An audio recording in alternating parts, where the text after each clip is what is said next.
morning.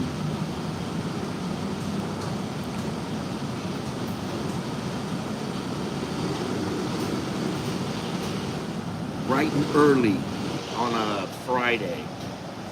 Friday, April the 18th, 9 o'clock. Oops, there we go. All right, we're ready to rock and roll here.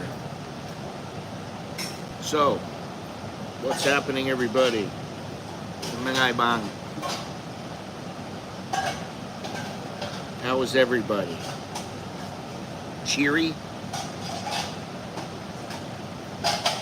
Today we are going to talk about a little special subject.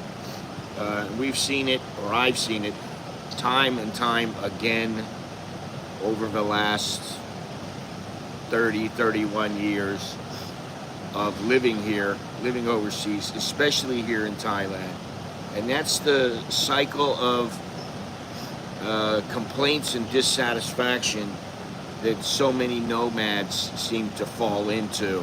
Good morning, Jim. Good morning. Alrighty. Now, these digital nomads, we'll say, they leave their home country, usually the US, Canada, the UK, Australia, maybe somewhere in Europe like Germany, France, and they're complaining about how expensive or how broken it is. And then they come over here to Southeast Asia, or they go to South America, or they go somewhere else in Europe, and within 6 months, even less than that, they're right back to complaining again. They complain about the food, they complain about the culture, they complain about the people, they complain about the systems. They're always complaining about immigration, but you name it, they're complaining. And, you know, I always say, if you're leaving, you know, you're still with yourself. You cannot escape yourself. You can buy a one-way ticket to anywhere, but you just can't run from your mindset.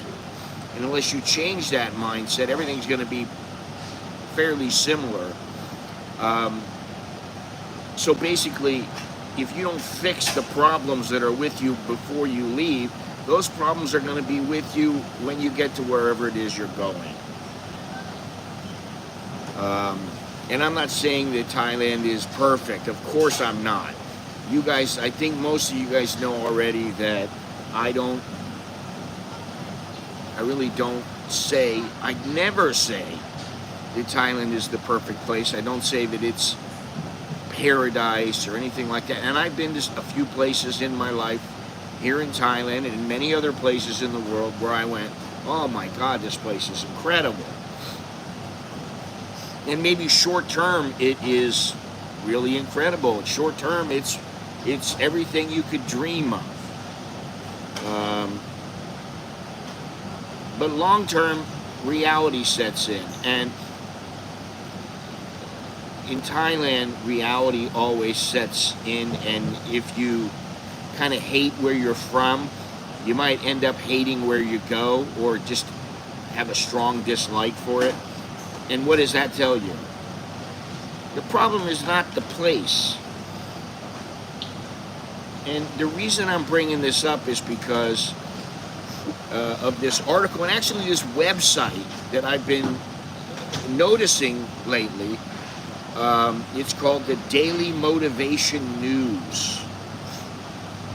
It's a trusted source for self-improvement, and I'll question that, lifestyle and personal growth content. We deliver daily insights on mindset, wellness, career, productivity, relationships, and more, helping you stay informed, inspired, and empowered in all of your areas. Let me tell you something. I don't need self-help. What do I need self-help for? If I need something, I go, you know, it's just like shopping. And I know I'm on here doing the same thing. But it's like going shopping. You go to the grocery store, and if you're standing there and somebody goes, oh, would you like this? Would you like that? On the rare occasion, thank you. on a rare occasion, something they're selling, you might go, wow, that's a great idea, I really need it.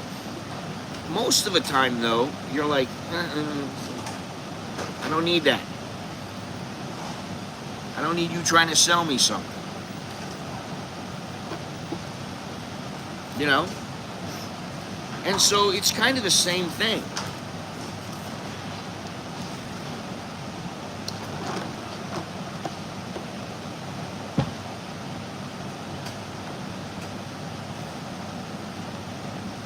Now, let me see this article here. I certainly do not need some article written by, I can't even, you know, most of the time, I mean, this is like they made it up, it's like a kind of like a blog or whatever.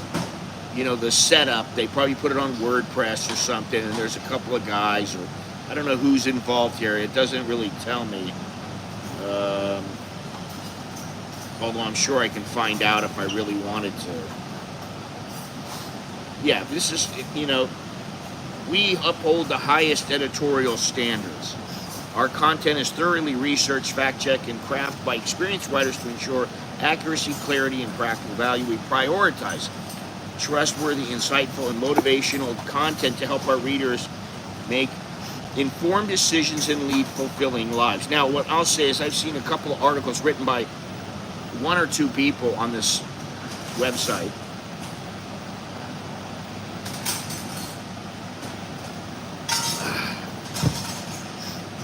And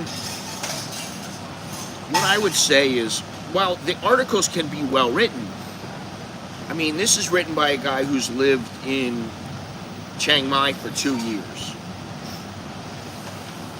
Now, he's a perfect example, and I don't think he questions it, and I'm not really, you know, going against this article, although I kind of question the whole site in general, but maybe, you know, in time it'll come about. I don't know how long it's been around or anything like that. But yeah, but that's not what we're talking about. We don't care about that. Jesus Christ. If you can't fucking squat on a toilet, then, you know, I mean, it's like Chuck. I wanted to tell Chuck, dude, what is your problem? You sit, if you got to sit on a toilet, you sit on a toilet, then you got to use the spray gun. Okay, so spray your ass off. How much tutoring does that take? Oh, I don't know how to do it. It's just like a squat toilet. You know what you do? You squat, you aim, and that's it. It's very simple. And I know it may be uncomfortable to some. Some may even sit on the squat toilet, which is not how you do it.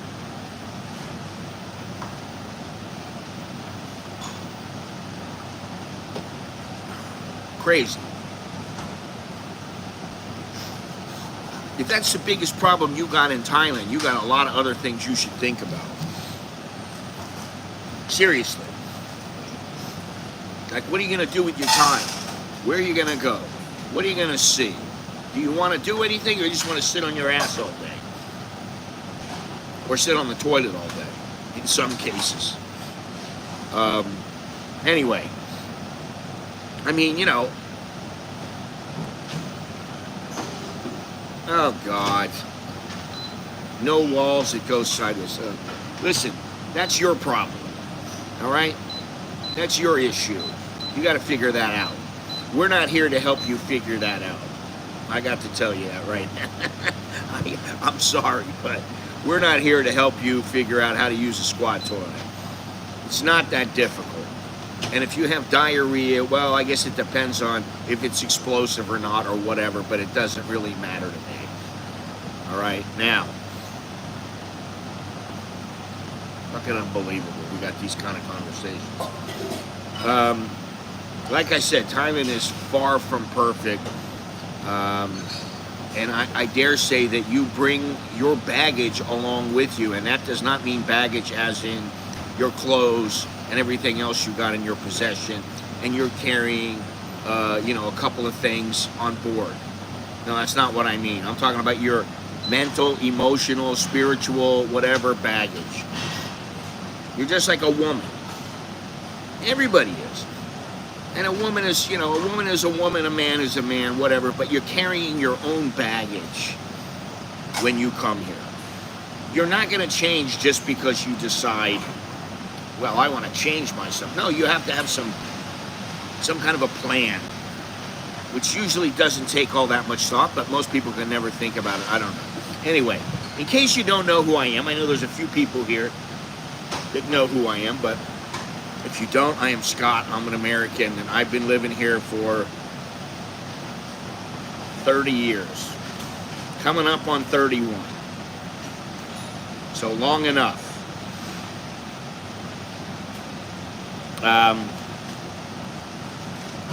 And if you like this video, before I get started in all of this, if you like this stream, you like my videos, you like the channel, then click like, please.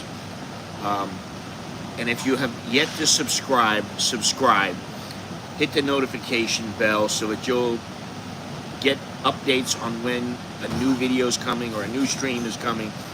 And if you would like to ask a question, or you would like to send a Dear Scott letter or a Chowderhead letter, or you need a consultation, just email me at anamericaninbangkok@gmail.com.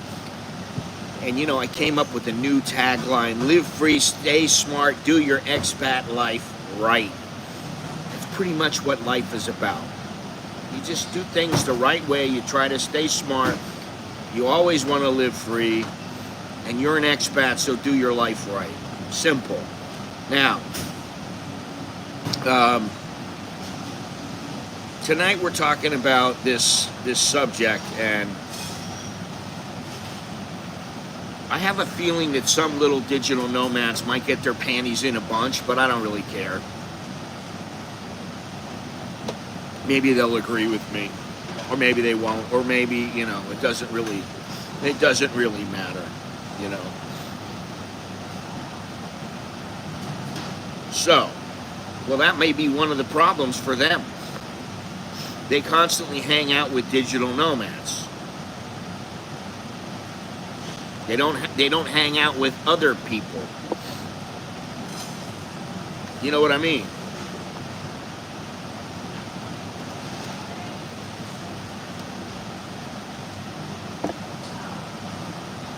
Someone who works remotely using technology, usually a laptop and an internet connection, and moves from place to place instead of settling in one location.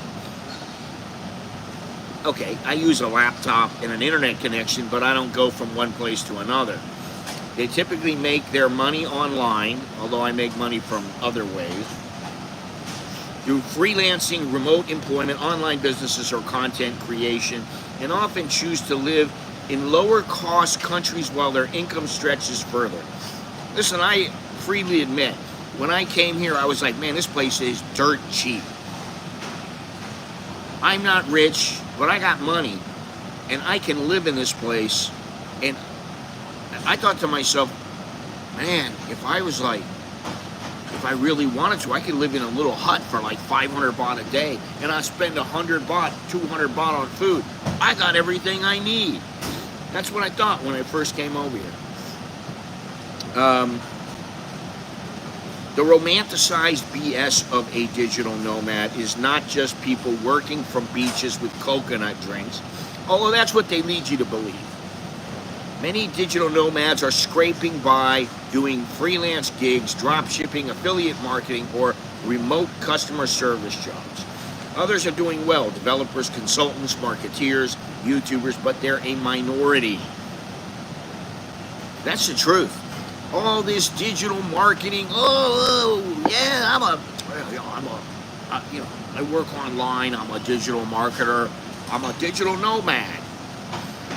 And you're making like $600 a month. A lot are running away from something, whether it be burnout, bad economies, high cost of living, or boredom. And you know, I wasn't burnt out. Well, maybe I was burnt out. I was a little bit burnt out. I was like, you know, I could do this job for the rest of my life and I'll have a good living. Or I could move to Thailand and see the world, which I've done.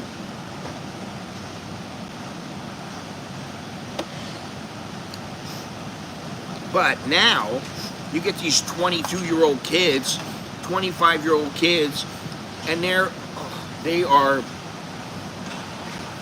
trying to come up with some YouTube content or whatever it may be, whatever they're doing. They're making websites or something like that, you know, and maybe they get 4 customers a month and they're making $800, $1,000. So they're like, oh, well, I got enough. Yeah, until there's an emergency. And some people, they get burnt out from constantly moving, and they end up going back home or trying to plant roots somewhere else. And, you know, listen, who knows? That could happen to me. I could be like, you know what? My parents are getting old. I need to go watch them. I need to spend some time with them. And my wife is like, yeah, listen, I'm going to retire. Okay. And I go, all right, we'll spend a couple of years there. You know, I mean, that could happen. I don't think so. But could it happen? Maybe. But I'm not a digital nomad per se.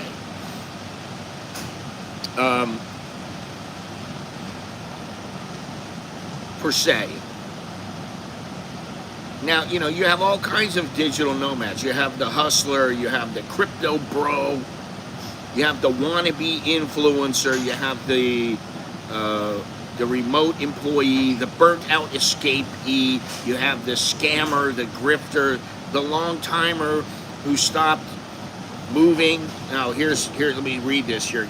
They got tired of bouncing around. They rent a solid place, maybe married a local or opened a cafe or bar. I'm not going to open a cafe or a bar or a coffee shop. And I don't call myself a digital nomad. Probably has the best story and least patience for nomads. Well, that kind of sounds like me. Then you have the budget backpacking nomad. They're surviving on the Wi-Fi you get in hostels and maybe, you know, the $1.50 pad thai or something like that. And most of these people burn out after a year or 2 or 3 because it's not easy to live that kind of a life. You have to have something that's more stable. And you want to just kind of find a lifestyle that works for you, where you don't have so much stress, where you're worrying about your unstable income, the visa process, the loneliness that some people have.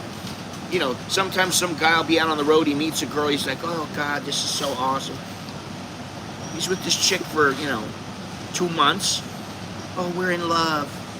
You know, and they're banging like little bunnies. And then the girl goes, you know, my parents, they told me they were going to cut me off. They want me to come back home. Well, yeah, but what about us? What about love? Sorry. I need to live, and I don't have a job, and they're taking care of me. I'm going home without you. You know, that kind of stuff happens all the time.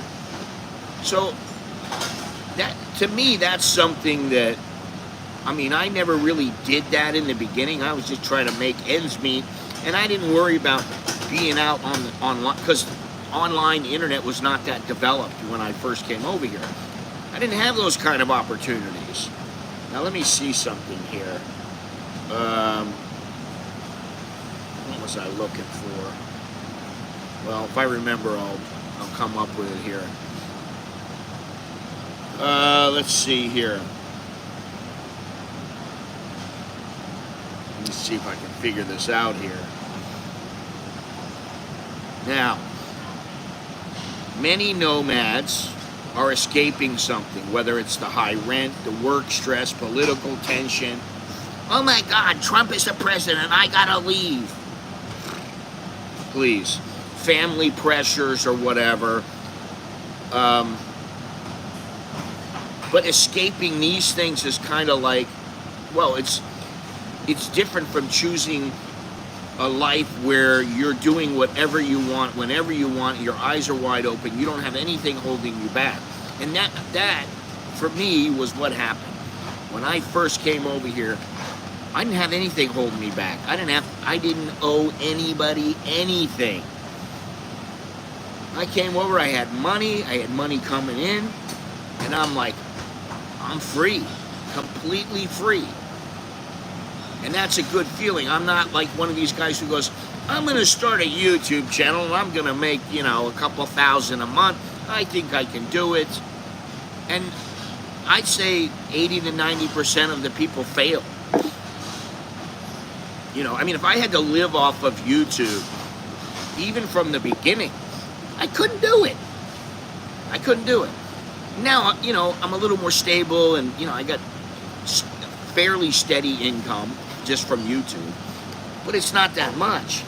And I couldn't live off it even if I was alone.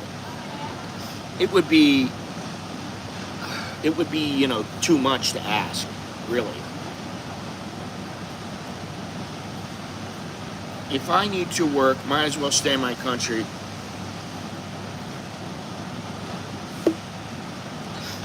Well, I would say you are correct.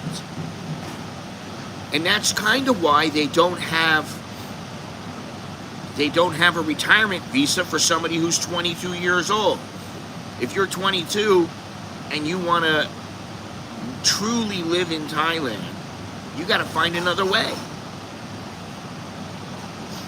You know, well, I'll get an education visa. Good luck with that.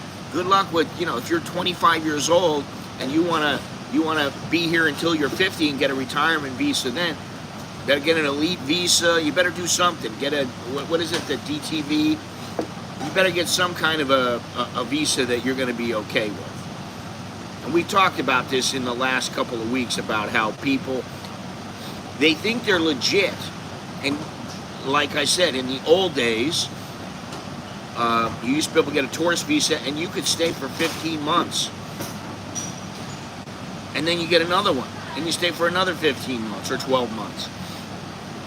And another 12 months. And then there were the people who, they just went out of the country every 2 months. And there was no problem. I mean, I've done it. I did it a couple of times. You go to Cambodia. You stamp out of Thailand. You go into Cambodia. You stamp into Cambodia. You turn around in the line. Come right back. Stamp out of Cambodia. Stamp back into Thailand. And that's what you used to do. Now, you may be able to do that once here, but doing it like for years on end, it's not going to work. That's just not going to work.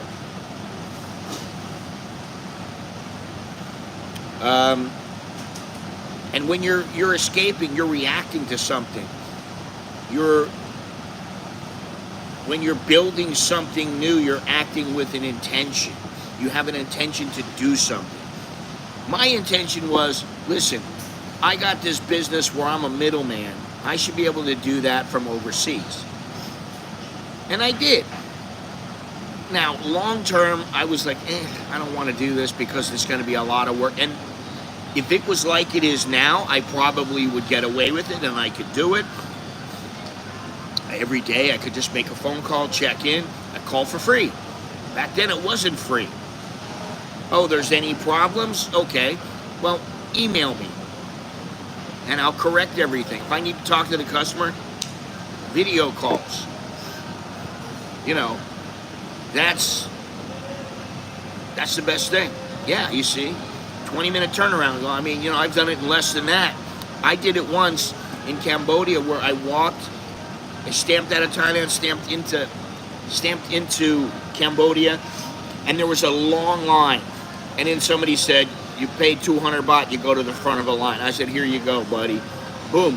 Right up in the front of a line, didn't wait for anybody, and stamped out. I don't know how long it took me, but it was, you know, it was quick. The pain in the neck was going all the way to the border and having to deal with the touts and then coming back and then having to go all the way back home. I mean, you know, yeah, that can be a little bit of a pain in the neck, but the illusion for most people, not just digital nomads, is if I get out of here, life's going to be much better. But better is not automatic for most people. It's something that you earn. You're smart, you earn it. Um, like I said, you can escape the country, but you can't necessarily escape your mindset. And that's what's important to remember. Have any of you guys lived abroad, and how did you feel when you lived abroad? Did you feel like you were escaping? Were you heading to something new, or whatever? What was it?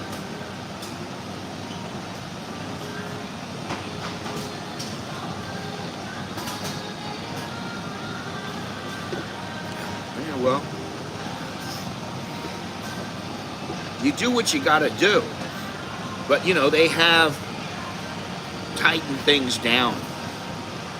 They kind of closed some of the loopholes, but not that much. It's not that much more difficult.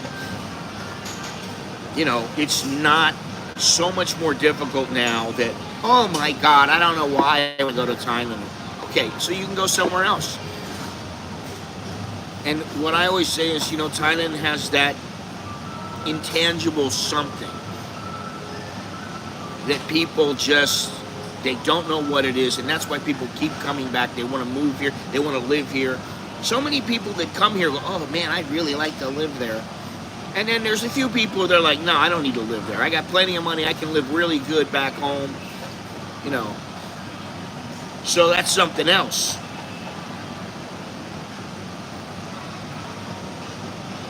But you know, if any of you have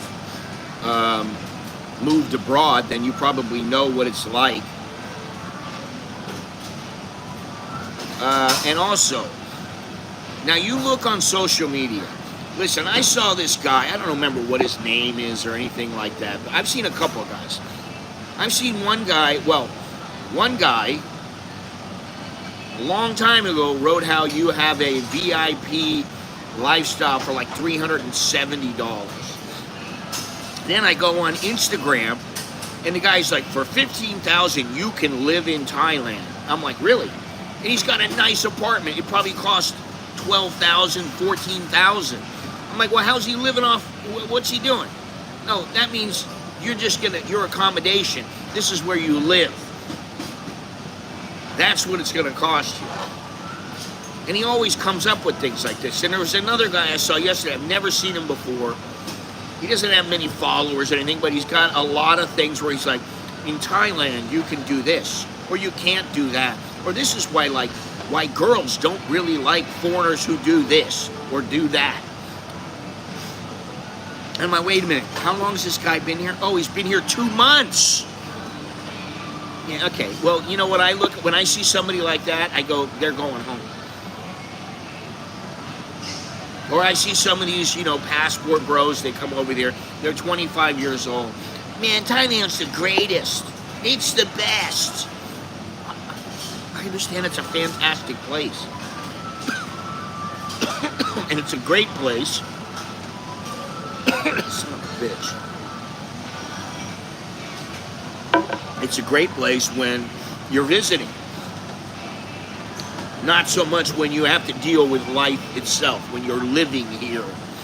The bureaucracy, the language barriers, the humidity, the noise, the traffic, the cultural friction that sometimes occurs.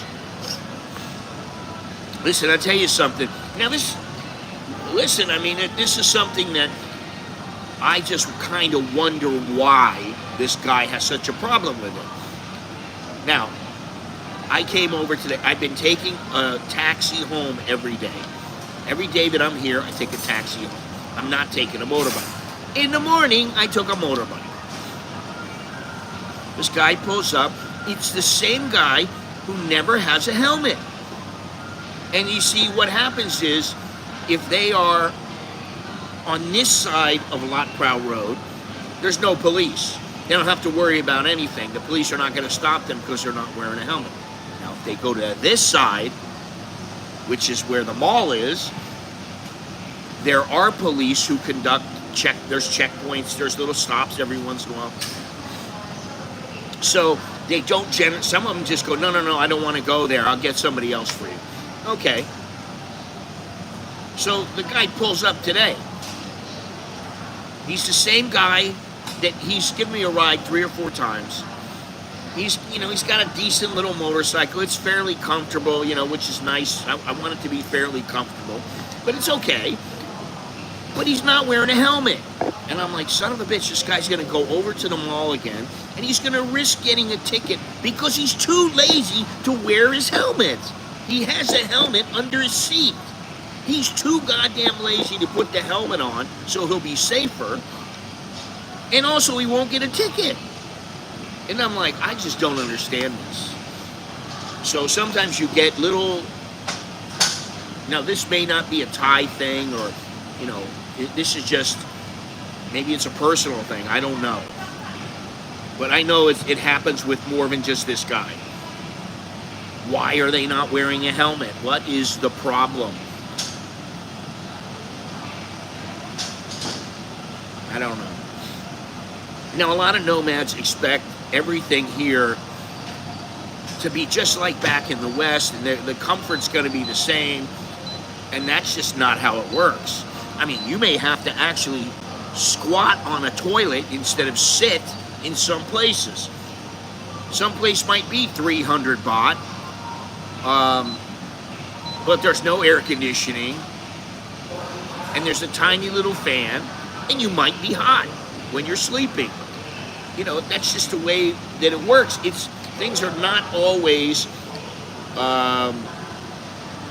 the prices are not always low. If you want something that's Western, it's going to cost you more.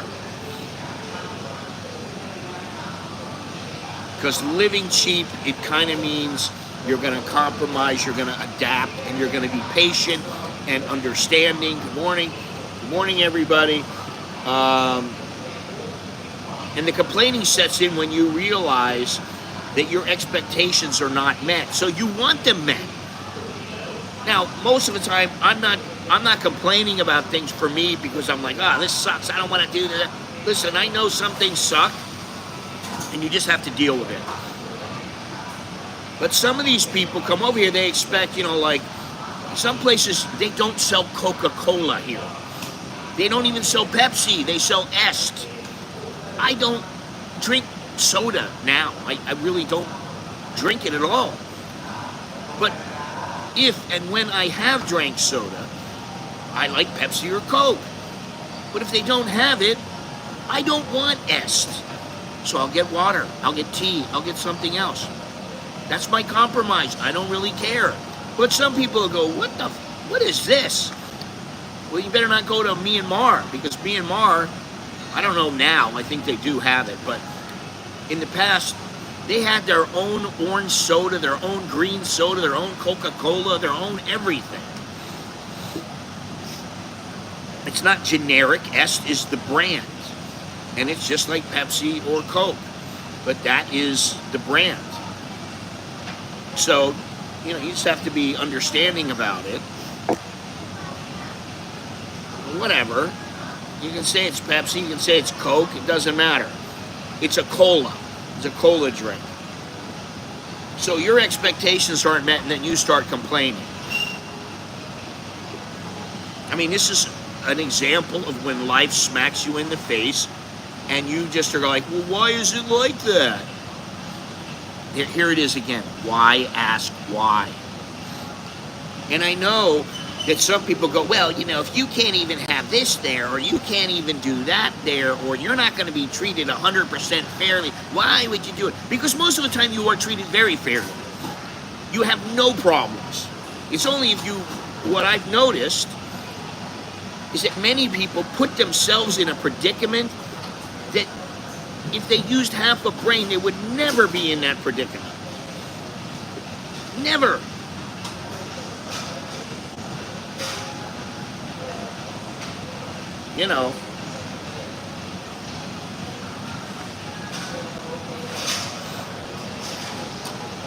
Let's see here, what? Estes Pepsi tastes the same. That sells a variety of flavor. Cola, yeah, I understand that, but the point is, they're not Pepsi and Coke. So if you're coming over and you go, oh, can I have a Coke, please? Oh, we don't have Coke. Do you have Pepsi? No, we don't have Pepsi. We have Est. Est? Now, I don't like Est, but, I don't like really now that I haven't drank a soda in a long time, I don't really like soda that much. But what is this? It is unfortunate that the passport bros paint an unrealistic stereotype of Thailand based on their limited tourist experience. Then their followers come over and life doesn't meet expectations. Well, I just find it hard to believe that you have some, you have some 20-year-old Chinese guy or black guy or white guy or whatever it is. They come over, they're really young. I got my first apartment. Maybe they got $5,000 from grandma. Maybe they got $10,000 from grandma. So they're like, oh yeah, all right, I'm gonna live in Thailand. I'll get something going. And then they think they're gonna make a YouTube channel and they're gonna make, $5,000 a month. And it doesn't happen. And you can look. There are so many people that have been YouTubers in Thailand for a relatively short period of time. I mean less than like 2 years. Even 6 months. And then they're like, why we're moving from Thailand to the Philippines? Why we're moving to here? Why we're moving to there? Because you're not making it here. That's usually the right reply. That's the correct reply. You're not making it here, and you're not gonna make it here. And then if you are a digital nomad, think about something.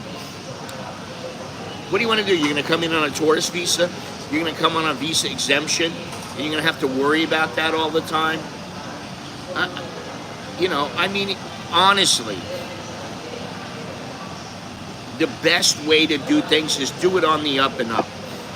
Figure out a way. If you can't figure out a way, then you go, okay, at a certain age, it will become possible. Until then, I'm going to live in Cambodia, or I'm going to live in the Philippines, or I'm going to live in Portugal, or whatever it is.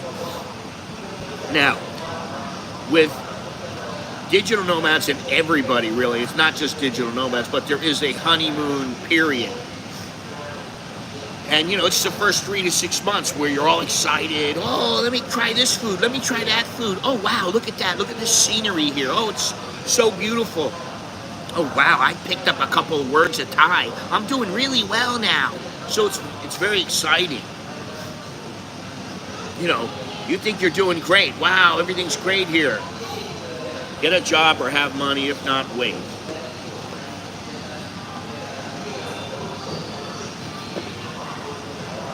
Those who don't make it here will likely not make it elsewhere. It is attitude, it's your frame of mind. First of all, your sole focus should not be on partying and having a great time. And this is, I did that video a long, long time ago about my friend who had $100,000. And he's going to pay me a little bit. I was going to help him out.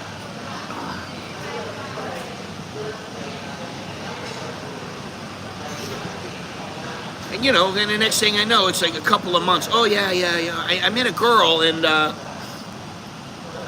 you met a girl. Okay. So why haven't you come around? Because I'm going to help you out. I told him a couple of things. And next thing you know, I don't hear from the guy again. Oh, I'm in Pattaya. Well, what are you doing? Partying. You want to start a business or you want to party? Because you really, maybe you can. No, it's not improved at all. It's actually really bad. I had it taped up last night. It's really, really bad. I need to go in and get surgery probably. I have a feeling that's what they're going to say, and I'm hoping that in about 2 weeks it'll get better, but I don't know. We'll see.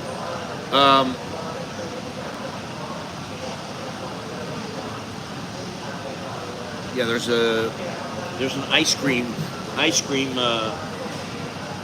What do they call those little things that they throw in front of the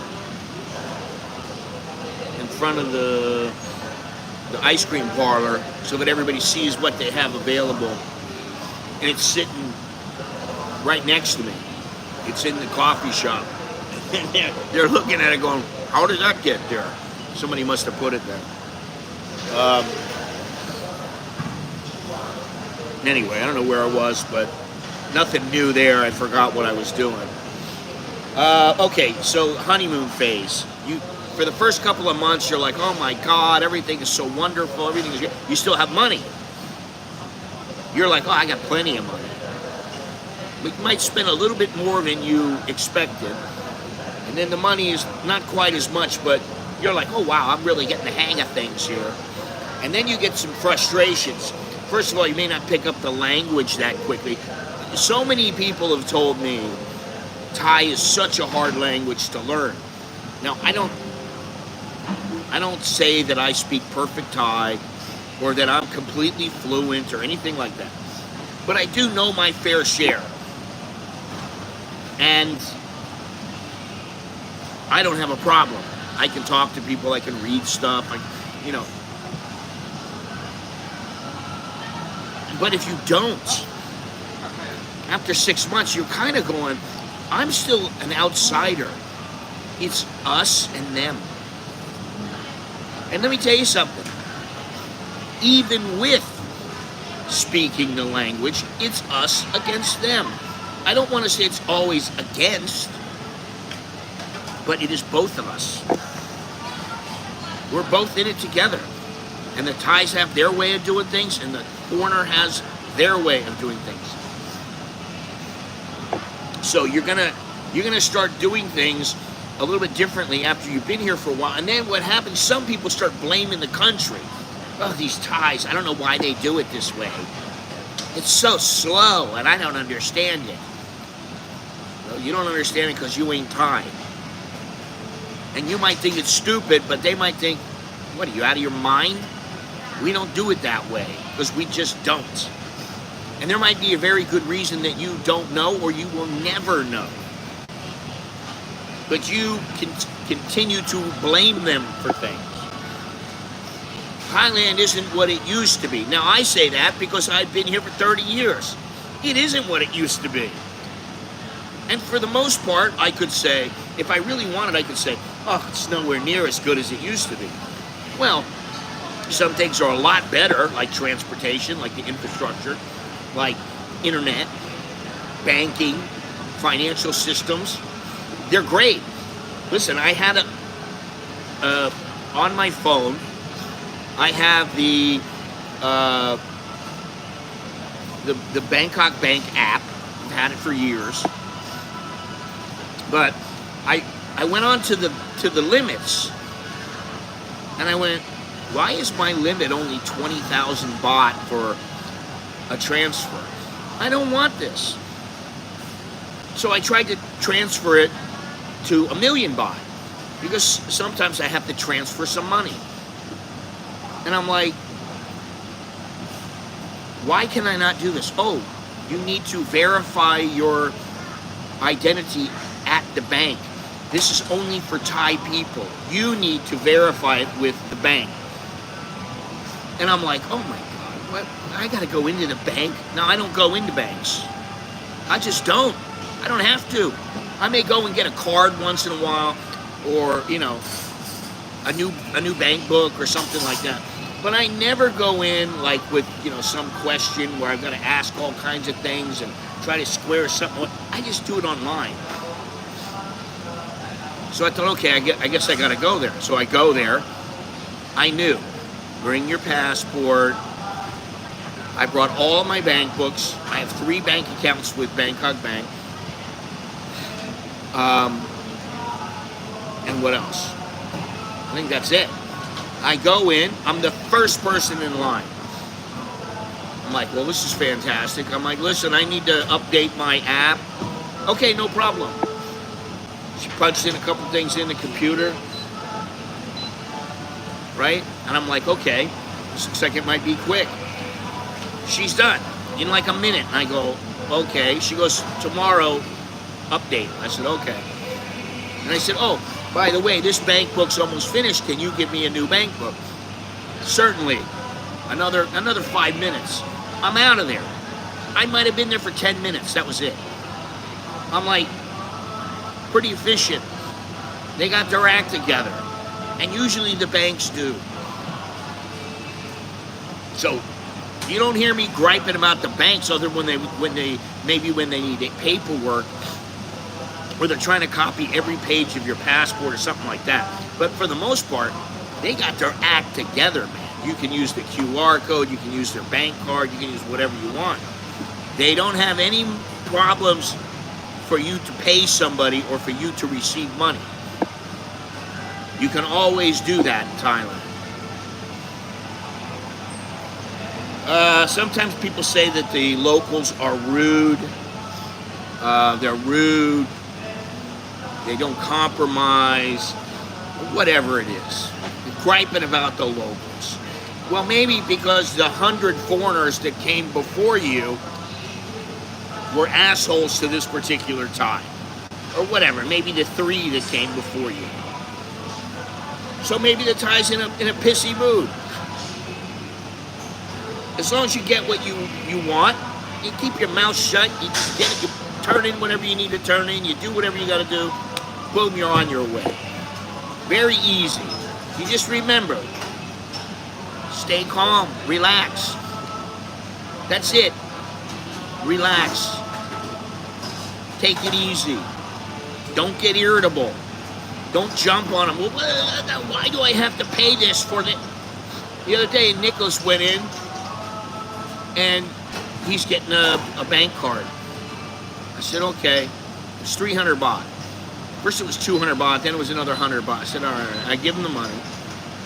Because I want to make sure he gets it, and he lost his other one.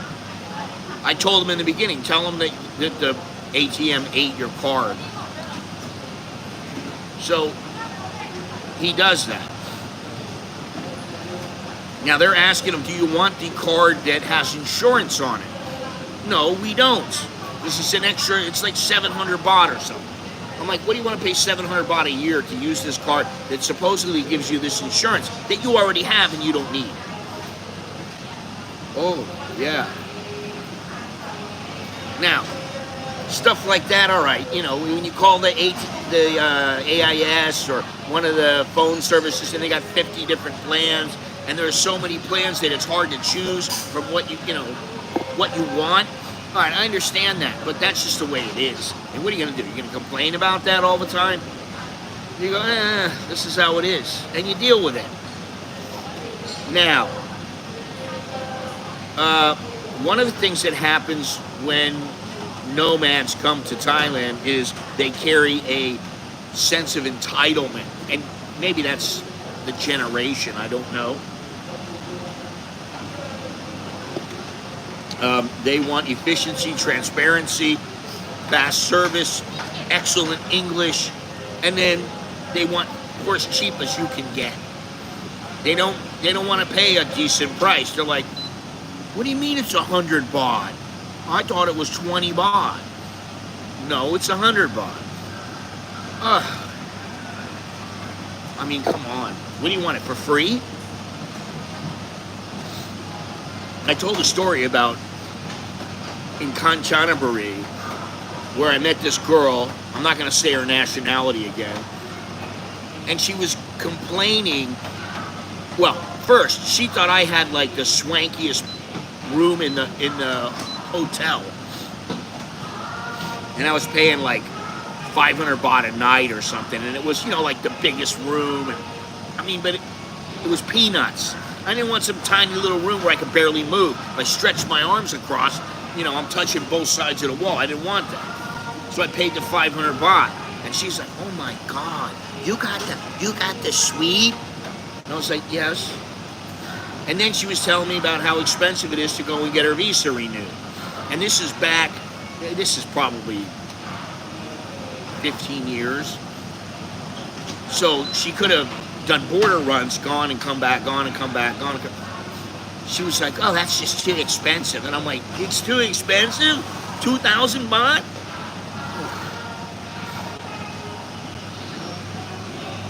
And then, of course, if it's not like it was, or not like it is back home, well, what do you mean it's this way? Why isn't it like it is back home? That's the smart way to do everything. I get tired of hearing all this stuff. Why do you retract the message? That I don't understand that. What's the point of that? What is the point of retracting a message? Makes no sense to me. I did my 90-day yesterday. I'm always polite and respectful. Meanwhile, I always see some obnoxious farang in there who questions everything they ask for. Those farang seem to get delayed in service and not prioritized. I get called up immediately upon walking through the door. Well, first, maybe their rudeness causes them a delay. Who knows? And just because you're called first doesn't mean that you're in with the immigration. Let me tell you something. And it's going to happen to you, Jim, or maybe it's already happened. You're going to think, oh yeah, that guy's my best friend. I'm good buddies with him. Or, you know, this place is fantastic. They always treat me great. I understand that. But one day they might not. Then what are you going to say? You know, I don't know really how to put it, but, you know, a lot of times Thais treat you very, very well. Listen, I'll tell you something. Tom, my buddy Tom, he sometimes meets me here. And, I don't know, about 2 weeks ago, he's sitting here. He ordered a coffee, and he's sitting here, and usually they bring the coffee over. But they were extremely busy. They had like 20 people in line. People are sitting around waiting for their coffees. Now, I ordered a coffee, and the guy came over and he brought it to me. They bring it to me every single time. Now, I would have gone and picked it up. It didn't matter. I didn't care. But he's sitting here, and he's like, I got a coffee. I don't know where it is. And I'm like, well, why don't you say something to him? You know, like, hey, you got my coffee? And then if it's up on the counter waiting for you, go and grab it. No, fuck them. I'm not going to do that. I'm just not going to. He said, so what? Now, they're required to give you the coffee? They're required to give you the coffee? They have to bring it to you? Is that what they have to do? He said, yeah, you're damn right. I paid for it, they need to bring it to me. And I'm like, so now he will not buy a coffee here anymore. He will come and talk to me for a while, and then he'll go, all right, I'm going to go to Cafe Amazon, and he'll go right next door, and he'll go buy a coffee. And he goes, oh, I don't have to spend as much money there either. And I go, and the coffee is shit compared to the coffee here. So I'm not saying that he's acting like he's entitled, but he's acting like he's entitled. You know.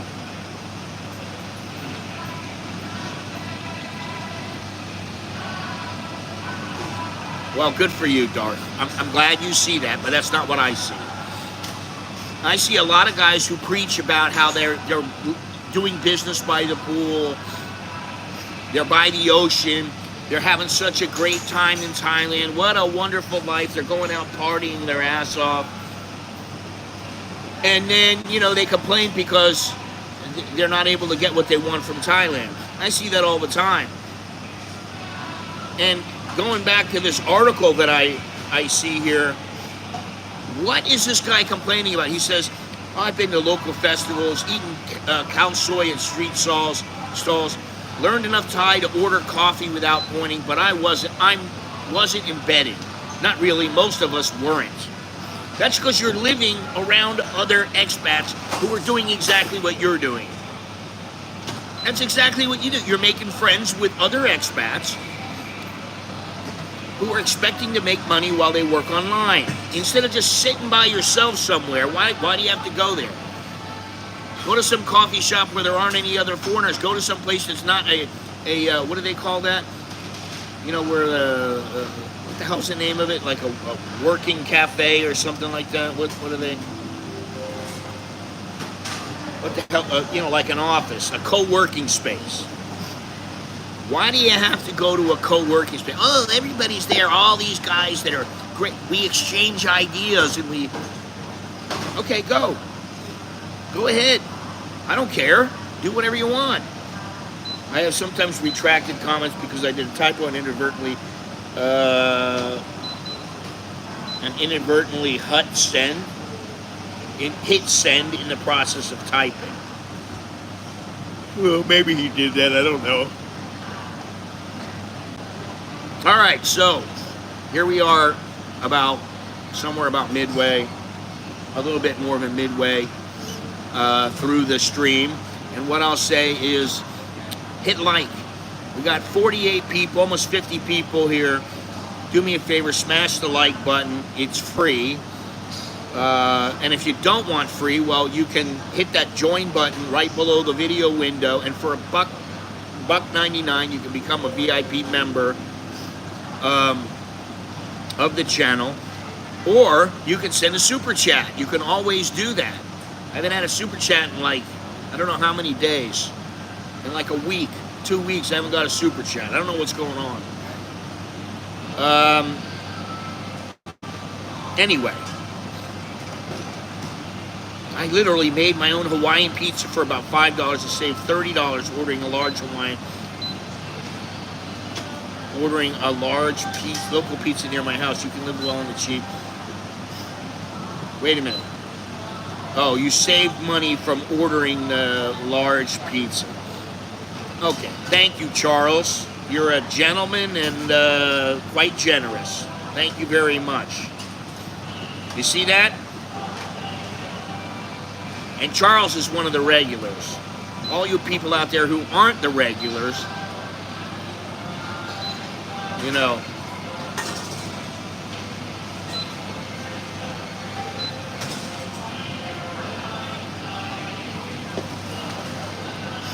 The thing is that, you know, I think Charles is in Thailand right now. Thank you, Darth.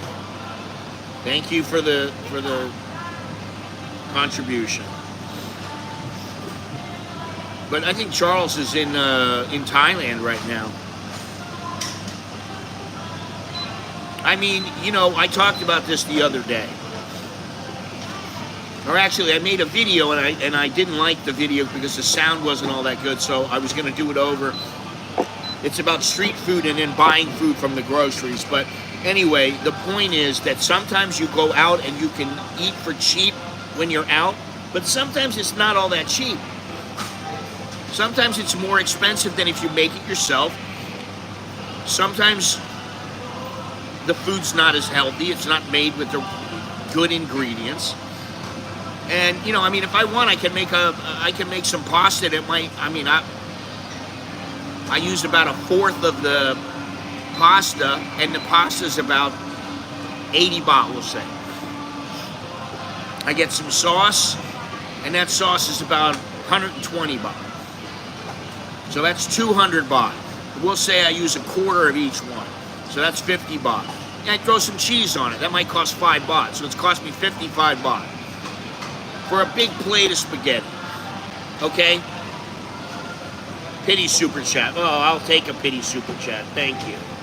I'll take whatever I can get. Actually, I'm trying to beat, every month I try to beat the previous month. And last month I didn't beat the month before that. It went down a little bit. And this month, I don't know. I had one good video. It was about the truth about getting old in Thailand, which I thought was pretty good. But give these guys a thumbs up. I'd appreciate it if you did. All right, let me continue here. If I can do so here. Now, what's funny, this is what gets me. People go, oh yeah, there's such an expat community. Well, why'd you leave home if you want to be around people of your own kind? If you're American and you left America because you want to see the world and you want to be around other Americans, what the hell did you leave for? Because you're just in a different place. That's all it is. You're in a different place with the same people. Some American dude. You could have met him back in America. It isn't the way that it is back home, but then when you come here and you wish that it was just like back home. You can't have your cake and eat it too. People coming in.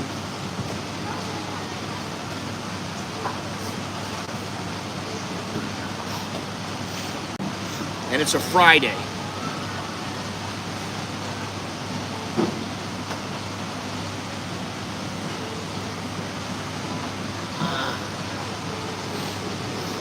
I find my life more enjoyable here when I stay away from Mother Florin.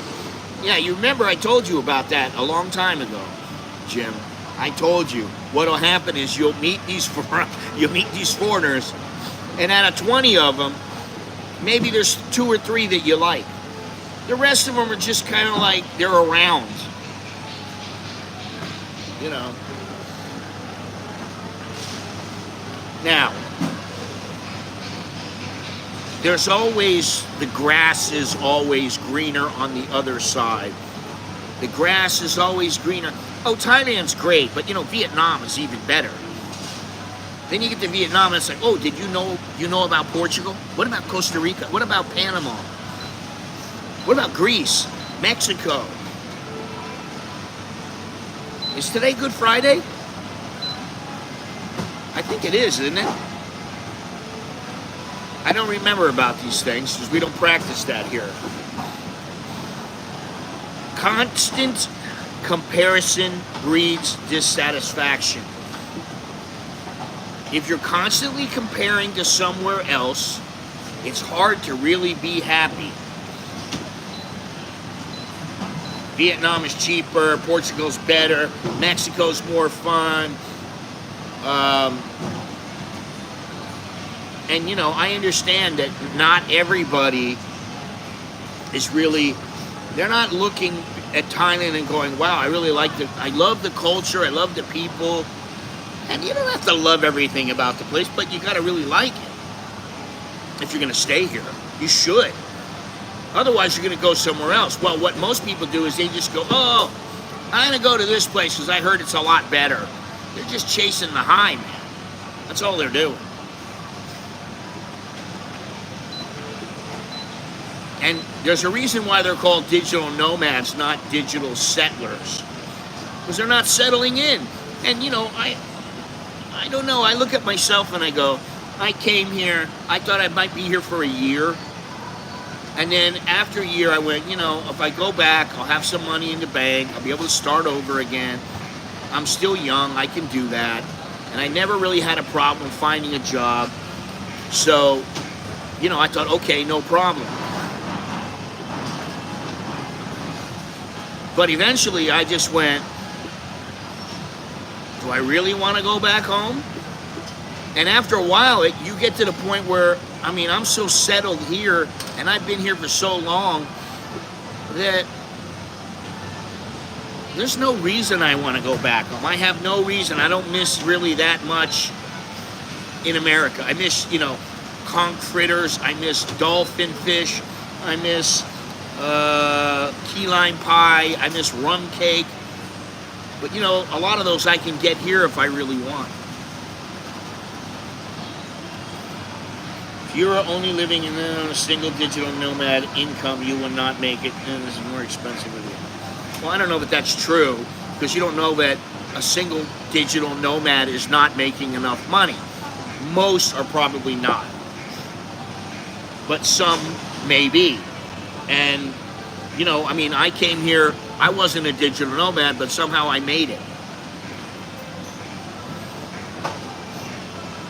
I don't miss Arby's. I used to like, I think it was Del Taco. Del Taco had an orange shake. And I really liked those. But they had one in Thailand down on Petchbury Road over by Pratunam. Before, you know, before the Platinum Plaza and all that kind of garbage. Well, and listen, I understand there are fast food places here, but you know what? After I go to them for a little bit, then I just go, what am I eating this shit for? I could make a burrito at my house. I could make, 8 burritos at my house, and it probably cost a fifth of what it costs to eat out. And they're better. I can put whatever I want in, right?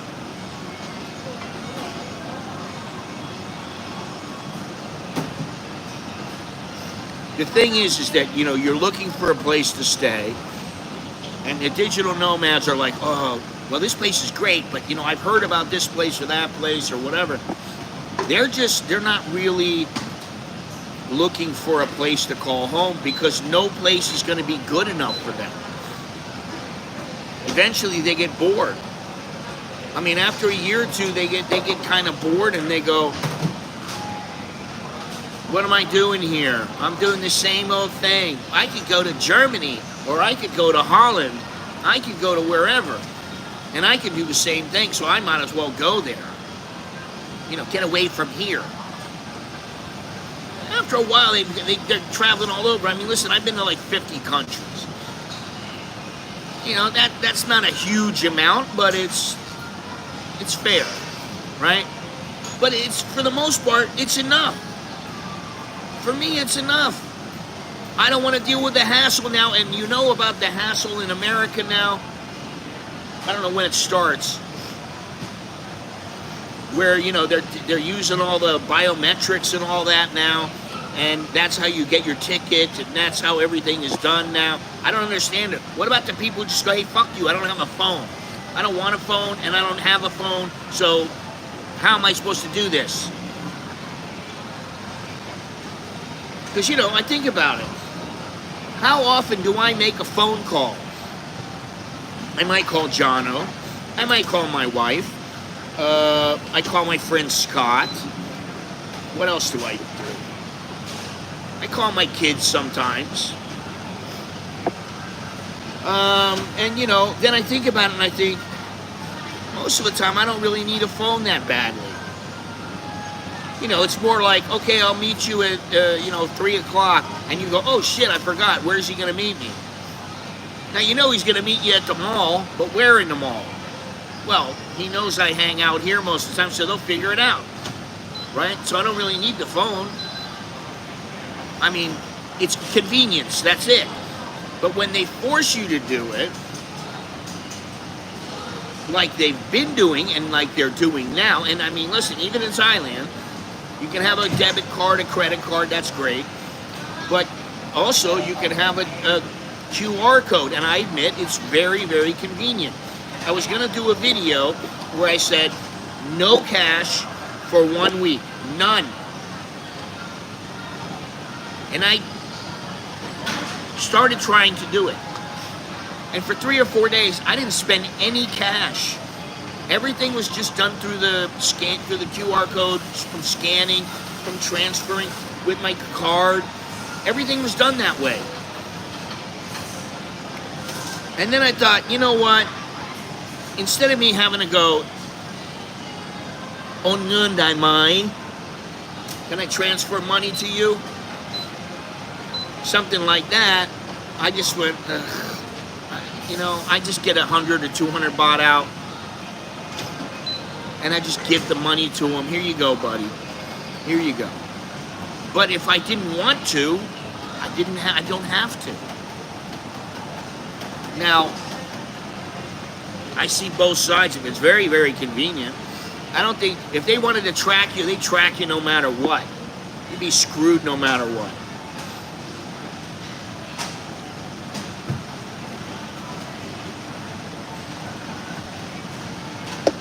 Listen, I don't feel sorry for him.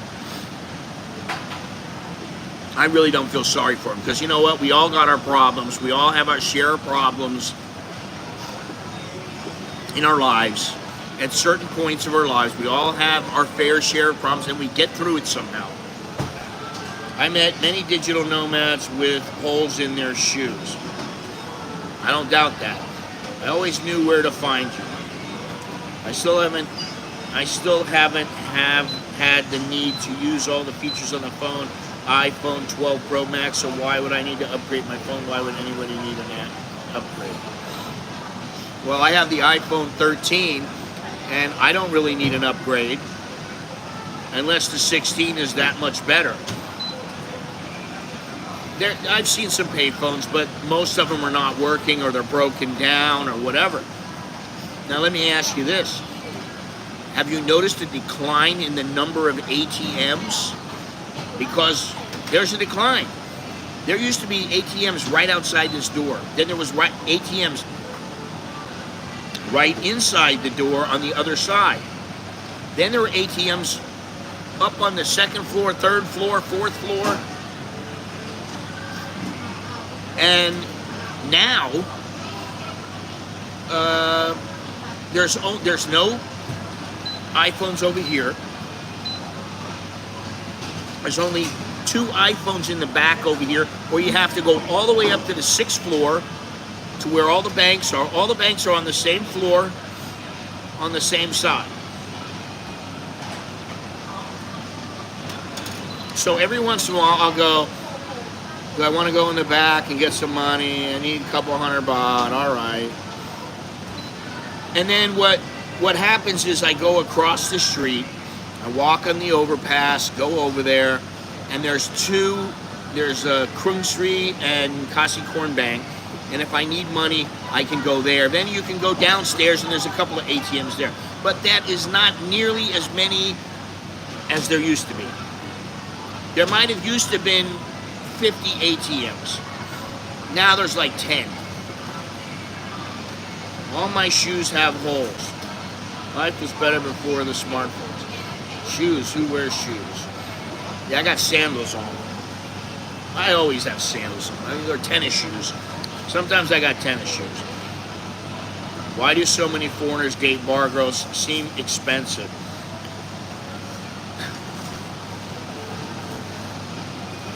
Why? Well, ask yourself why. Why do they do that? Because where do foreigners tend to go?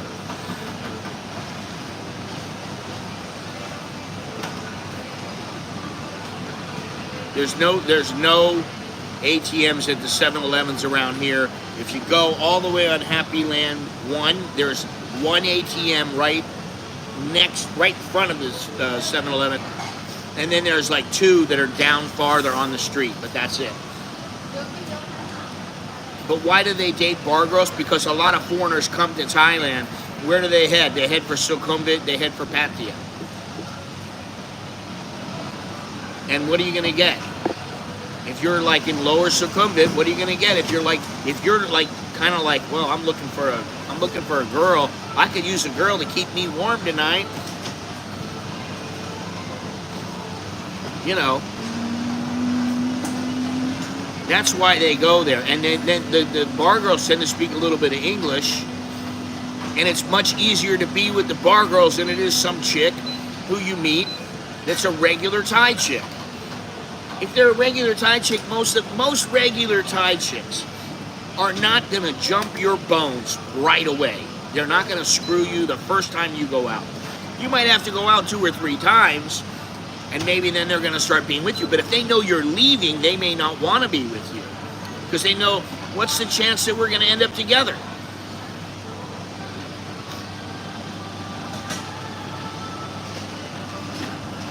First of all, you're not dating a bar girl. You're renting her. That's it. You're renting her. Okay? And what I always say is, a week visiting is never the same as living somewhere. You could go to Bali, you're there visiting for a week, and you're like, oh wow, this is so great. And you're living there for, 5 years, and you just go, a little bit of the shine is taking off because the novelty fades. You gotta pay bills, you gotta work. You might be alone and you're trying to find a girlfriend. You're trying to sift through the grifters and the regular girls who you think are good girls. Maybe you miss your family. It might be pouring rain all the time. So once you start living somewhere, it's not a vacation anymore. It's not fun. It's not fun in the same sense as a vacation is fun. once you start having habits and routines and a little bit of a community, well, then that's when you can spiral into some negative behaviors. And I remember when I first came over here, after I went a few places, I thought to myself, what am I going to do today? And I was like, I don't know. I don't know what I'm going to do today. I guess I'll go get something to eat. And then I was like, well, I'm out already, and right down the street is Nana Plaza. I might as well go over there and have a beer or something. You go over there, then you start seeing some girls, and you're like, before you know it, you're there for a while, and you're like, well, I think I'm going to take this one. And then, you're on your way.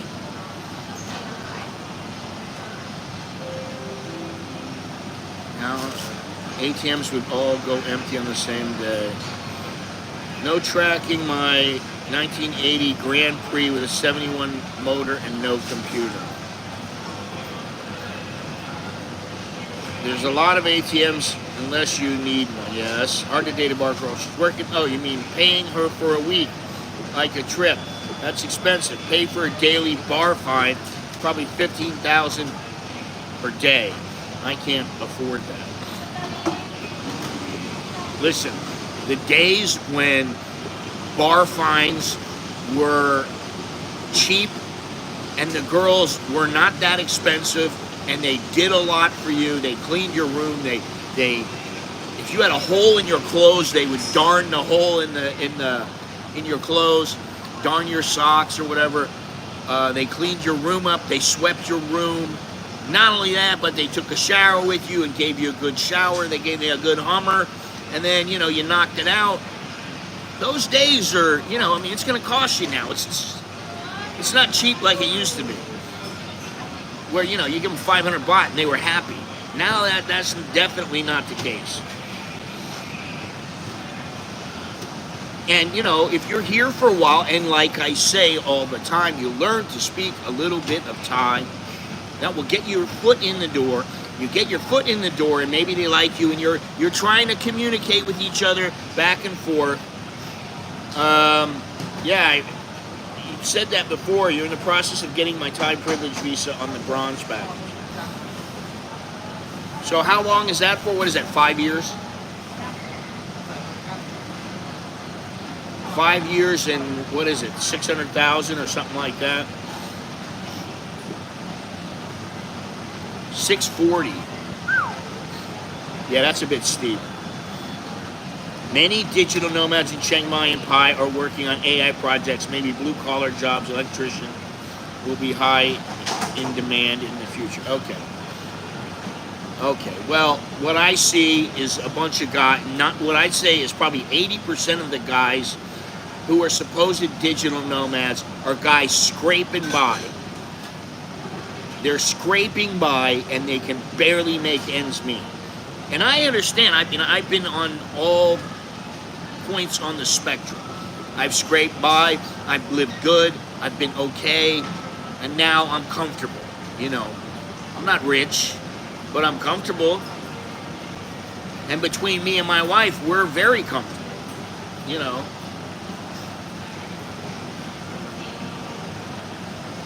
Yeah. I think about it. If I was 60, would I get a 20-year elite visa? I don't know, because I don't know if I'm gonna live that long, and it is quite expensive.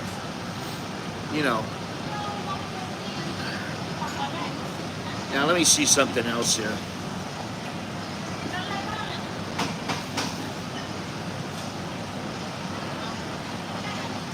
That's the expat bubble no one wants to talk about. You can live in a place for years and still float above it, especially somewhere like Chiang Mai, where the digital nomad infrastructure is so frictionless.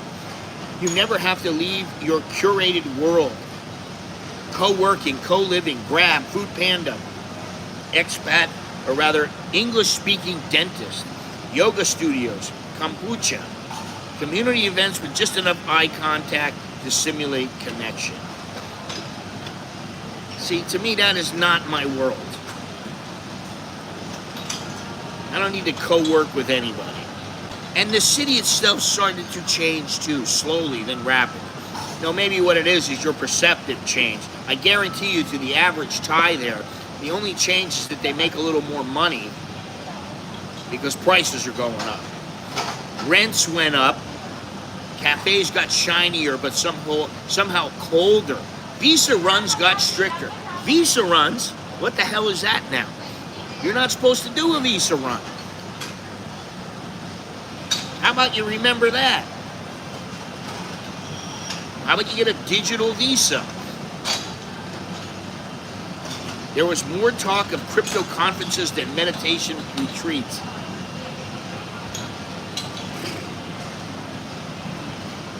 Thai friends I'd made started moving out. The gap between the two worlds, local and expat, felt like it widened.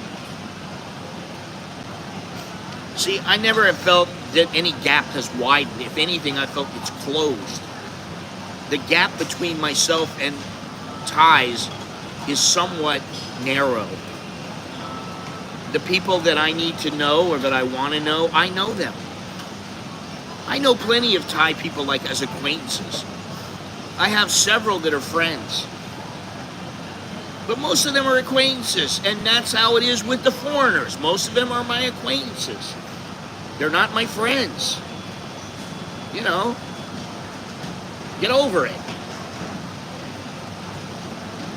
Then you could up it to 20 years for $1 million. Yeah.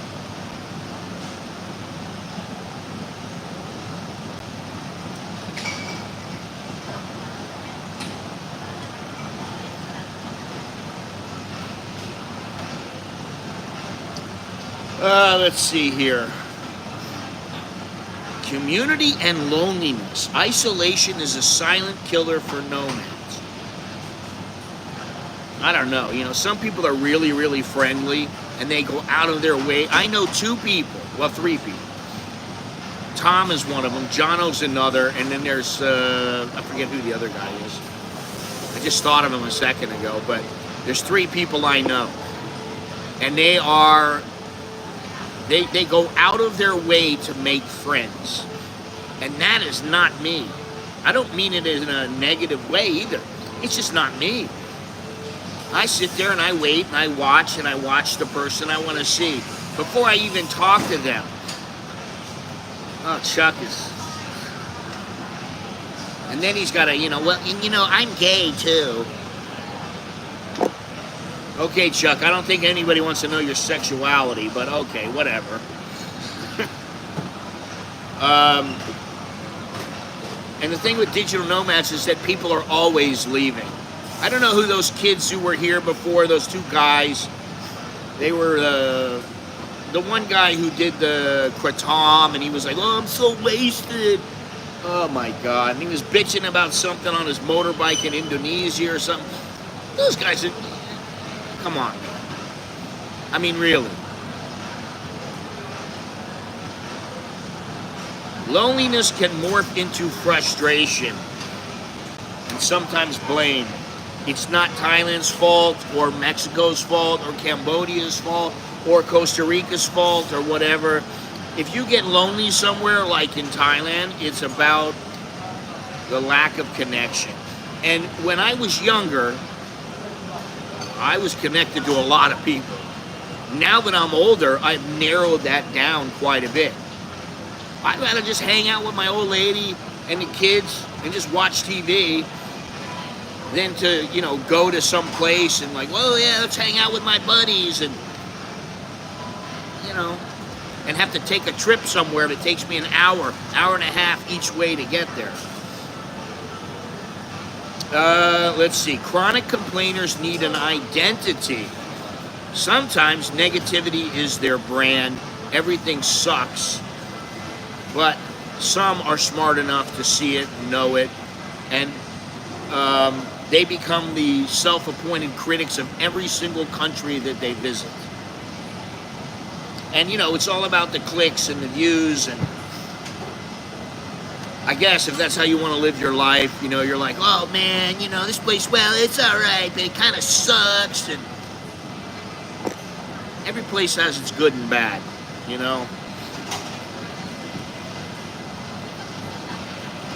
And you know what they say? If you're the smartest person in the room, always, you're probably in the wrong room. You know what I'm saying? All right, let me read this here. I spent all day and night in my paid-off house today and had a wonderful time making pizza from scratch and surfing the internet. Think you can live on 1 million out there and in your 40s? A million baht what? A million baht per year? $1 million? What are you talking about? The only thing I worry about is family Easter dinner this week, and I have to make it. We don't care about that, really. Easter dinner. Oh, we're not. There is no Easter in Thailand. We don't deal with that. I don't deal with it. It only matters if a holiday is during the week and it means the bank is closed, and if it's going to affect your transfer. It's about the only thing. Everything else I don't care about. I don't care about Easter. I don't care about, honestly, Christmas. The only reason they have Christmas here is because it means money. Thanksgiving, because it means money. George Washington's birthday, Veterans Day, these kind of things. They don't care about them here. Crazy. Now, I've seen this pattern kind of play out literally hundreds of times, not just with digital nomads, but with expats, with locals and travelers, everyone. The truth is, people complain, and it's just what we do. Now, if you were a complainer, but you keep it to a minimum. You know, you don't want to complain about things all the time. Because whether you're in London or Luang Prabang or Los Angeles, there's always something you can be unhappy. You can always pick it apart and go, oh, I don't like that. Yeah, okay, so, and what does that matter to me? You and your boys don't worship Jesus? No, we don't worship Jesus. My kids are Buddhists. And that's fine with me. And me, I'm an atheist.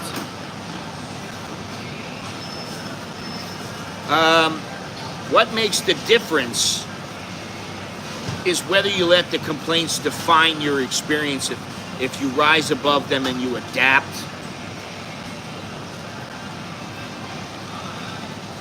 If you come here and you expect perfection, you're always going to be disappointed. If you go anywhere expecting perfection, you're always going to be disappointed. Always. And, you know, that's the thing. Ah, shit. There is no perfection. There is no utopia where there's 50 naked women running around, sticking their bush in your face, making you happy, taking care of your every need, your every desire, cooking and cleaning for you. Show me that place, all right? Now, I understand you might have one woman who does that for you when she can or at times, and I like that. But there is no perfect place. There's trade-offs everywhere you go, and it's your individual personality that has to deal with them. And, you know, I mean, listen, you may let it fester and grow, and it's so negative that you don't prosper, you don't get ahead, you don't actually enjoy your life.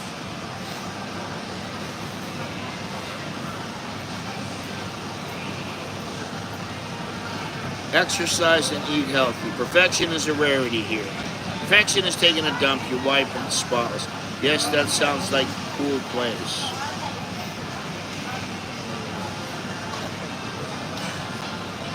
I don't think so, Darth Son. I don't think that's what the people who were there called it. Perfection. I don't think that's what they called it. Um, anyway, I think most people are not all that different. And it might be more, it's less about geography and more about your mindset. Um, you can cross the world. You can go 5,000 miles, 10,000 miles to the other side of the earth, but you can't leave yourself. And that's the truth. You can't leave yourself. You got to look inside and see exactly what life is about for you. What motivates you.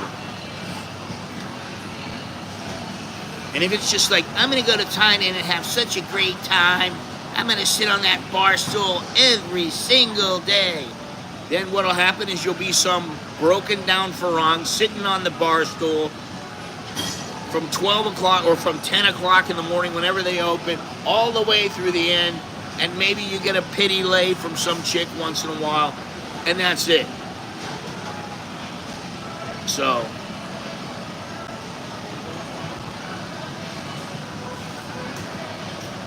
that's about how it works.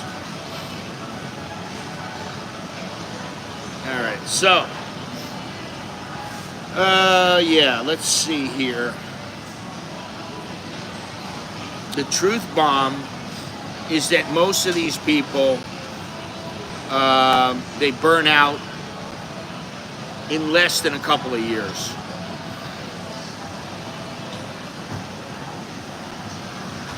You got to keep moving. And if you're constantly moving and you've got constant visa stress and you don't have a steady income coming in, and you don't have a steady woman, and I mean, listen, even you see these guys, oh yeah, we met each other, we were on the road, and they're together for 3 years, and then after 3 years the girl is like, no, this life is not for me, I'm going back home. And the guy's like, yeah, well, I'm not ready to give up on that. Well, then they break up. So it does catch up on people. And if you want to do something, it's hard to just be a nomad nowadays. If you're a nomad, you're like, what's his name? Kwai Chang Quain or whatever his name. What was his name? David Carradine.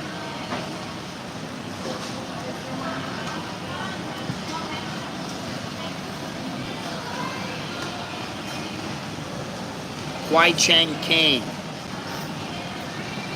If you want to be like him, well then you just carry one little sack with you everywhere you go. It's got your other set of clothes in it and your toothbrush. And you want to go on the road, and that's how you want to live. And maybe you got your camera and your maybe you got a little laptop and you got a camera in there. And that's how you want to live. Well, then I understand it. But most people can't live that way forever, and they don't want to live that way forever, and it's not conducive to having a relationship if you want to have a relationship. And what I found is most people that don't have relationships, they're either very, very solid being alone. Like, they don't mind being alone. It's a good thing. Or they're just like, I don't want the bullshit that comes with being in a relationship. And for the most part, the BS is strong. You get a lot of BS in relationships. So, in that regard, I'm kind of lucky because I don't get all that. We've had our little moments where we've got through it, but now we don't really have those problems. She's got work to do, I got things to do, and we do them, and then, we both come together, and that's it. It's as simple as that. So,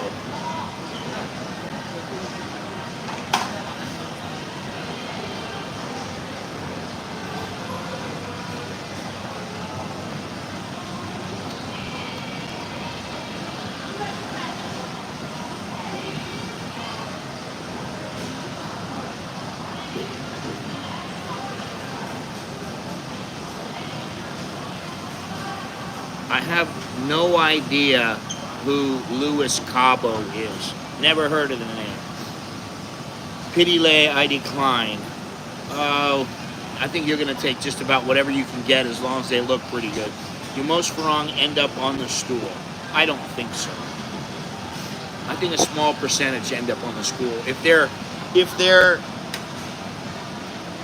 alcoholics, they might end up on the stool. If they're not gonna.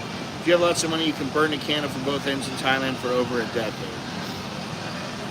Yeah, it's not the finances. That's not gonna stop you. The finances can stop you if you just don't have the money. If you have enough money, or you have money coming in every month, yeah, you can be with all kinds of women. But the thing is that after a while, you know, most people get burnt out on it. It's not fun. Unless they're really happy with what they have in their lives.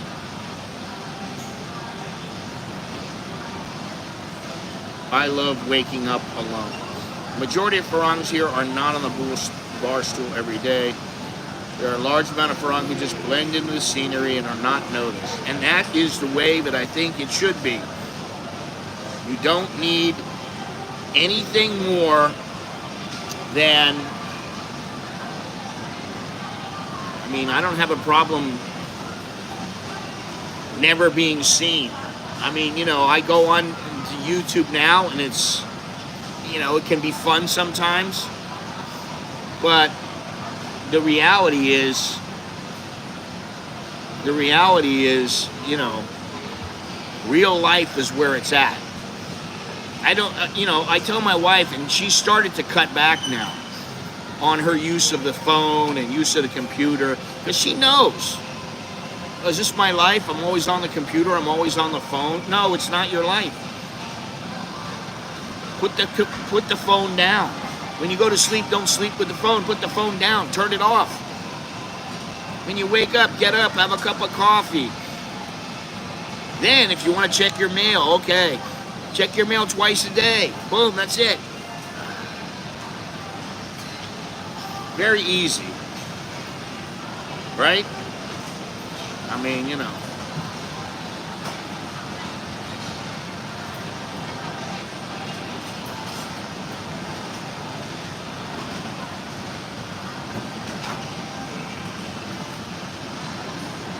Anyway, there you go. 97 minutes. It's been an hour and a half. Stream is over. It would be hard for me to burn through 70,000 in Thailand in 1 year. I need a really expensive place to do that. I told you my buddy, he burned through 90 grand, and then he went home and got a better job. I was like, oh, you son of a bitch. You know, but not everybody can do that.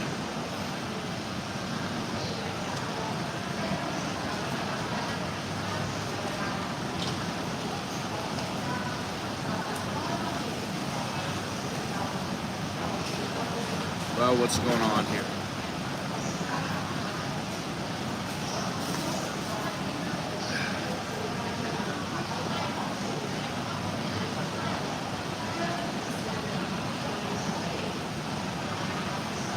Well,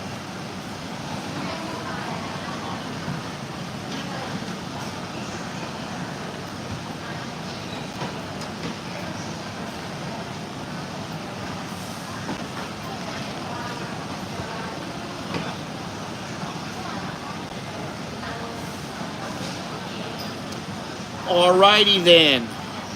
So, let me see here if this is going to work. I don't know what it is now.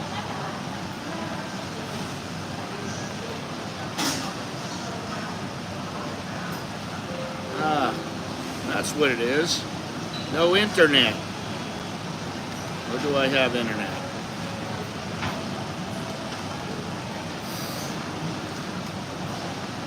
No, I don't think I do. I think I lost my internet on my computer, which, whatever. Doesn't really matter. Let's see here.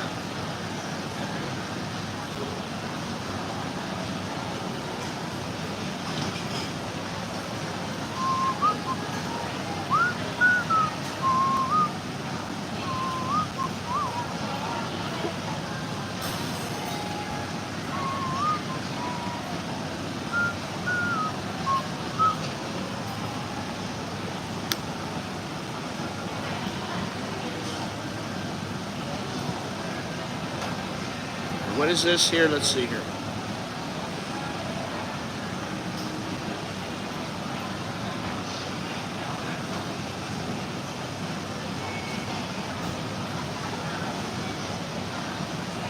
I think I got the internet back, but all right. Majority of non-disciplined seating. Okay. It's hard for me to burn through 70,000 in 1 year. Yeah, all right. If you have $2 million invested in the stock market, goes up 1% each day, then you will make $2,000 per day to spend. More money equals flexibility and comfort. Okay, we're not talking about making money. I understand you got to have money to be able to live, and you don't want to you don't want to exist here. You want to live. You know, but honestly, you know, what do you want to do with that time? That's the thing, and I'm finding that out now. Now it's, you know, well, what do I want to do with my time? Anything I want. I can do anything I want, pretty much.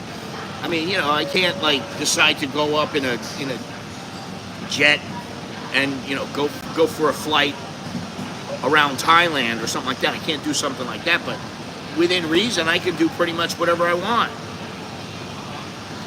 And, you know, I do. But the thing is that I don't want for much anymore. You know, it's no fun if I have to waste time trying to spend money just to spend money. Yeah. Well, that's what I mean. You know, if I want, I can go, man, I can go to Chattachak Market today. Man, I can go down to Khaosan Road. Wow, I can go to the Emerald Buddha. Wow, I can get on the... I don't have to do that stuff. Even for YouTube, I don't have to do it. You guys want that from YouTube? You can get it anywhere you want. You know, I mean, good, bad, and in the middle. You can get whatever you want. So, you know. Anyway, that is all I have, as I said. Remember to smash the like button, subscribe, and... Oh, there he is. There he is. To save the day, Carnivore Chronicles. What's happening? Subscribe, hit the notification bell. If you'd like to support the channel, do so by joining the VIP section of the channel for as little as $1.99. Or you can send me a Dear Scott letter, or if you need a consultation, you just email me at americaninbangkok@gmail.com, and that is all I have. But since we have Carnivore Chronicles in here, we can talk for a minute. What is happening? How you doing? Are you on your way back now?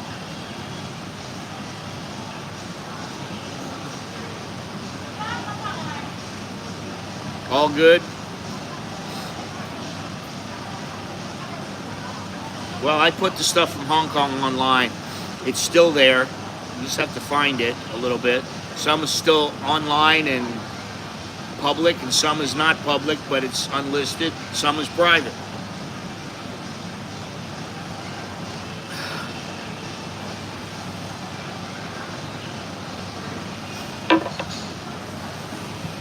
But you know what? I won't be doing anything like that again. I can tell you that.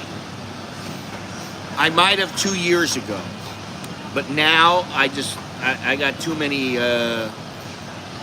little aches and pains, and I want to be a little more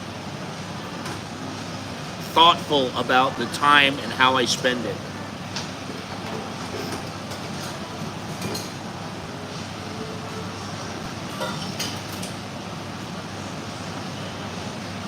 So what would you like me to do, Darth Son? Would you like me to go somewhere and like cover some protest or something like that? Would that make you happy?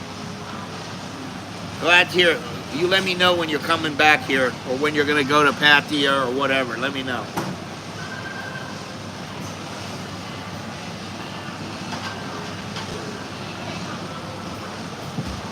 Anyway, as I said, that is all I have. So thank you very much. Appreciate it. Right at the end of the stream, I always have these problems on my computer. I don't know why. Anyway. All right, well, you guys take care. Be good. Hopefully I'll have another stream in the next 5 to 7 days or something like that. I don't know. I don't think on Sunday it's going to happen, but we'll see. And that's all I have. So take care, and I will see you all later. Choke me, Lil Juk and mine. Good luck, and see you again. There we go.